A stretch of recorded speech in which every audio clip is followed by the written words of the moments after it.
I'm 32 now, and every day, I wake up to a garden full of life, my own creation. My house, a cozy little thing surrounded by blooms and greenery, was the last gift from my grandma. This place is more than just land and a building, it's a testament to a battle I've fought since I was a kid, a battle against my own blood. In our family, owning the local restaurant wasn't just a job, it was an identity, passed down like some sacred torch. My brother, Mike, he took to it like a fish to water. Me? I was the odd one out, the black sheep with her head stuck in the dirt. Literally, according to my folks and Mike. A gardener, they'd sneer, as if the word left a bad taste in their mouths. Dinner conversations were a minefield. "Eva, look at ya, dirt under your nails at the dinner table. Ain't proper," Dad would grumble, his disapproval as heavy as his hand on the back of my chair. Mom would nod, her eyes darting between my hands and Mike's clean, expected ones. "He's right, Eva. You're not a child anymore. It's time you started thinking about your future in the restaurant, not playing in the mud." Only Grandma got it. She was my harbor in the storm, the one person who saw the dirt under my nails not as a sign of disobedience, but as a badge of honor. "Let the girl be," she'd chime in, her voice calm but firm against the rising tide of my parents' disappointment. "She's got a gift, don't you see? All this," she'd wave a hand over the garden. "It's not just dirt. It's life, it's passion." Grandma was the one who introduced me to the wonders of gardening. She'd talk about plants like they were old friends, each with their own quirks and needs. We'd spend hours in her garden, a place where I felt free, understood. She even took me to flower exhibitions, where I saw the possibilities of what could be created with just soil, seeds, and love. "Look at this, Eva," she'd say, pointing at a particularly stunning display. "You could do this even better. You've got the eye for it, the heart." But back home, encouragement from Grandma was like a whisper drowned out by a shout. Mike and my parents saw my love for gardening as a phase, a childish hobby that I'd eventually outgrow. But I knew better. The feel of soil between my fingers, the thrill of seeing something grow from nothing, it was where I belonged. One day, as I was planting some new shrubs I'd picked out, Mike came out, leaning against the doorframe with that look of his. "You really gonna do this forever? Play in the dirt like a kid? When you gonna get serious, Eva?" I remember looking up at him, dirt smudged on my face, defiant. "This is serious, Mike. More than you'll ever understand." He just shook his head, the same way they all did, and went back inside, leaving me to my childish pursuits. Despite their words, their looks, I couldn't give it up. It was more than just a passion, it was a part of me. And every plant that bloomed, every patch of earth that I transformed, was a silent victory. The day I told my family I wasn't gonna join the family restaurant biz, and instead dive into landscaping, you'd think I'd announced I was moving to Mars. Mom's face went all kinds of red, like a tomato ripe for the picking. Dad's, though, he just looked like he swallowed something sour. "You're doing what now?" Mom's voice hit octaves I didn't know existed. Her hands were all over the place, like wild birds trying to escape. "I want to be a landscape designer," I said, trying to keep my voice steady. "It's what I love, what I'm good at." Dad slammed his fist on the table, making the silverware jump. "Landscaping? That's no career for my daughter. You're meant to help run the restaurant. This is just nonsense." Their reaction was no surprise, but it stung all the same. That's when Grandma stepped in, her calm voice slicing through the tension. Now, let's all just take a moment. Eva's got a gift, and it's clear she's passionate about this. Why not give her a chance to explain?" So, I laid it all out. How I felt alive with soil under my nails, the joy of watching something I planted grow, the designs in my head just bursting to come out. I talked about the garden I'd planned in my head for Grandma's backyard, the plants I wanted to try, the colors and textures. I could see Grandma nodding, a small smile on her face, but Mom and Dad? They looked like they were sitting through a foreign film without subtitles. In the end, Dad gave me an ultimatum. "It's the restaurant or the door," he said, voice cold as ice. That's when Grandma, bless her, took me by the hand. "She'll stay with me," she announced, and that was that. I moved in with her the very next day. Grandma's place was a haven. We spent every day in the garden, digging, planting, designing. She listened to my ideas, offered her wisdom, and together we plotted out a space that was a reflection of both our spirits. It was during one of those days, hands deep in the earth, that she said, "You know, Eva, you've got something special. Your love for this, it's going to take you places." And then, something amazing happened. Mrs. Henderson, Grandma's next-door neighbor, had been watching us work and asked if I could do something with her sorry excuse for a garden. I jumped at the chance. It was my first real project, and I poured everything I had into it. The transformation was something else. Mrs. Henderson's barren plot turned into a vibrant oasis, bursting with colors and life. She was so over the moon that she paid me $500. I couldn't believe it. My very first paycheck for doing what I loved. "I told you," Grandma said, her eyes twinkling with pride. "You're going to make a name for yourself." We decided to celebrate at the local cafe, just me and her. It was a simple gathering, but it felt like a victory party. Over coffee and cake, we planned our next big project, her garden's centerpiece. "To your first job," Grandma toasted, raising her coffee cup. "To many more," I replied, the weight of my family's expectations feeling lighter than it had in years. That night, as I lay in my old room at Grandma's, I realized something. This was just the beginning. The road ahead was uncertain, scary even, but for the first time in my life, I felt like I was exactly where I was supposed to be. Leaving for the city to dive into landscape design was like stepping onto another planet. I soaked up every bit of knowledge and beauty I could, feeling more alive than ever. Through it all, Grandma was my anchor. We'd talk for hours, whether I was back home for the holidays or just catching up over the phone. She never tired of hearing about my studies, my projects, or the new plants I was obsessing over. But as for Mom, Dad, and Mike?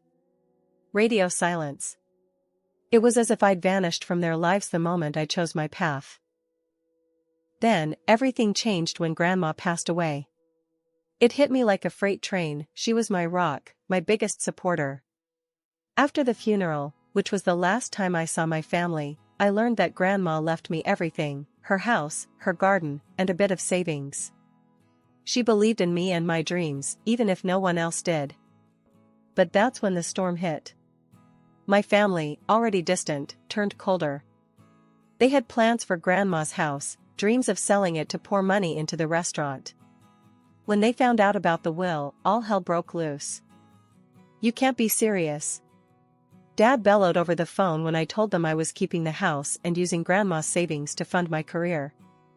"That money, that house, it's meant for the family, for the restaurant." Mom's voice was no less fierce. "How can you be so selfish? Your grandmother would be ashamed of you, hoarding everything for yourself."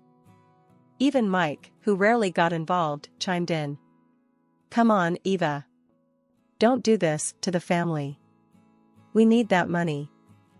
Their words stung, but I stood my ground. Grandma believed in me, in what I'm doing. She wanted me to have the house, to make something of myself. I'm honoring her wishes, whether you like it or not. The line went silent for a moment before Dad's voice cut through, colder than I'd ever heard it. "If you go through with this, don't bother calling us your family anymore. You're on your own, Eva." And just like that, the decision was made for me. I lost more than Grandma that day, I lost my family. But in the midst of that loss, I found a resolve I didn't know I had. So, I poured myself into my work, into transforming her garden into a tribute to her memory. It wasn't just about plants and designs, it was about proving to myself, and maybe to them, that I could make it on my own. That I was more than just the family outcast, more than just a gardener. Years rolled by, thick and fast, like seasons changing in my garden. My old but snug Grandma's house became a slice of paradise in the midst of my hustle. Friends became my new family, filling the house with laughter and warmth, especially during our legendary barbecue nights. Then, out of the blue, a wedding invitation landed in my mailbox. It was from my brother, Mike. A wedding at the family restaurant, the very place I'd drifted apart from what used to be my family. My heart sank a little, memories, both sweet and sour, bubbling up. I can't believe Mike's getting hitched, I mumbled to myself, flipping the invitation in my hands. That evening, my backyard was buzzing with the usual suspects, my friends, grilling and chilling. I tossed the invitation on the table, a silent announcement. "You gotta go," Jess said, snagging a burnt sausage off the grill. Her words were blunt, no room for argument. "Yeah, show 'em how you flourished, Eva. Like one of your gardens," added Sam, his grin encouraging but knowing the turmoil I felt. I sighed, the weight of the decision pressing down on me. But stepping back there, after everything? It's not about them, Eva. It's about closure, for you. And who knows, maybe a fresh start? Jess nudged, always the optimist. Their words, a mix of wisdom and whiskey, finally got to me. "All right, I'll go. For Grandma, if nothing else," I conceded, my voice a mix of determination and dread. The next few days were a whirlwind of preparations. I found myself in front of a mirror, trying on a dress that felt like armor. It was beautiful, in a way that whispered confidence and grace, not just to the world but to me, too. "I'm doing this," I whispered to my reflection, a promise to the woman staring back. Choosing a gift for Mike was another battle. What do you gift someone who's drifted so far away? They're more a memory than a brother. In the end, I settled on a rare plant, a symbol of growth and resilience. Something only I would give, a nod to our shared past and my unyielding love for the green and growing things. The family restaurant, decked out in garish decorations, felt both familiar and alien. I'd hoped for a fresh start, or at least some semblance of civility. That hope shattered the moment I caught sight of my family. Mike spotted me first. "Well, ain't this a surprise? Thought you'd be too busy playing in the dirt to remember your only brother's wedding," he said, loud enough for a circle of guests to hear, his smirk wide and unwelcoming. I tried to keep my voice steady. "Congratulations, Mike. Wishing you both the best." My attempt at diplomacy fell flat, his smirk turning into a sneer. Mom and Dad were next, their expressions a mix of shock and disapproval. "Eva, you actually came. Thought you'd consider this too mundane for your exquisite tastes," Mom said, her voice laced with sarcasm, barely concealing her disdain. Dad's eyes scanned me from head to toe, his disappointment palpable. "Hope you've left your garden long enough to remember how to behave at a family event," he added, his tone harsh and unforgiving. Then came Mike's fiancée, Clara, eyeing me like I was a specimen rather than a person. "So, you're the infamous sister. Mike said you'd rather plant flowers than be part of the family." "Can't say he was wrong," she said, her voice dripping with contempt, her hand resting possessively on Mike's arm. The conversation around us had paused, the guests' attention now fixed on the unfolding drama. I felt their stares, curious and judgmental, as if I were an exhibit on display. Trying to salvage some dignity, I responded, "Just wanted to wish you both happiness. That's all." But the barbs kept coming.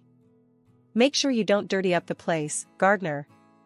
Wouldn't want the guests thinking we let just anyone in," Mike quipped, the guests around him chuckling uncomfortably. Feeling smaller by the second, I was directed to a table in the corner, away from the family, away from any semblance of belonging. The table was clearly an afterthought, barely decorated and awkwardly positioned. As I took my seat, the whispers grew louder, the glances more pitying. "I heard she chose weeds over family," someone whispered, not too far from me. "Imagine missing out on real life, because you prefer dirt," another snickered. The laughter and music swelled, a stark contrast to the coldness at my solitary corner. I was an outsider here, surrounded by people who knew me only by the scornful stories they'd heard. As the wedding dragged on, with me tucked away in my corner like an afterthought, the atmosphere started to shift. The night was filled with the usual wedding fare, dancing, toasts, and a bit too much alcohol for some. Yet, amidst the revelry, an unexpected moment of redemption emerged, catching me off guard. It happened just as I was contemplating making my quiet exit, unnoticed and unmissed. The mayor of our town, a guest of honor due to his ties with the bride's family, took to the stage for his speech. His presence was a big deal, lending a certain prestige to the event. I'd met him a few times professionally, given my work on several city park projects, but I doubted he'd remember me. "Ladies and gentlemen," he began, his voice commanding attention. The room hushed, glasses pausing mid-air as everyone turned to listen. As he spoke about community and coming together, his gaze suddenly found mine. He asked Mike and his fiancée with a puzzled look, "Why's the famous landscape designer sitting all by herself like she's been put in timeout?" Mike and Clara glanced at each other, clearly clueless. That's when the mayor pointed straight at me. You could have heard a pin drop. My family looked like they'd seen a ghost. The mayor beckoned me over. "Folks, we're lucky tonight. Right here, we've got the talent behind our city's most beautiful parks. Not to mention, she's just snagged a cool $300,000 from the city for her next project." Applause filled the room, echoing off the walls, as I made my way to the front. I took the mic, feeling a mix of pride and nerves. "Thanks, Mr. Mayor," I started. "It's all about making our city a better place, one garden at a time." Then, turning to my family, I couldn't help but add, "Mike, Clara, congrats. Seems like you two are a perfect match." A light jab at their earlier coldness. To my parents, I said, "Hope you're not too embarrassed by your gardener daughter now." Their faces were a picture of shock and burning shame. The room was buzzing, whispers spreading like wildfire. I could feel the shift in the air, the looks of surprise and newfound respect from the guests. I returned to my table, no longer the outcast, but the evening's unexpected star. The mayor and a few other city bigwigs joined me, their interest genuine. The night took on a new flavor, conversation swirling around future projects and the sudden spotlight on me. For the first time in a long time, I didn't feel like just the odd one out in my family. I was Eva, the landscape designer who'd carved her own path, one that even the mayor admired. And as for my family, well, let's just say the evening gave them a lot to think about. The evening of my brother's wedding unfolded into something far beyond the awkward family reunion I'd anticipated. Surrounded by the city's elite, I found myself in deep conversation with the mayor, among others, about the potential for new, ambitious landscaping projects throughout the city. His enthusiasm was infectious, and for a moment, I allowed myself to dream bigger than I ever had before. "And Eva, your vision for the new park downtown, it's exactly what we need to breathe life back into that area," the mayor said, his eyes alight with excitement. "Your ability to see the beauty in the neglected spaces is remarkable." "Thank you, Mr. Mayor.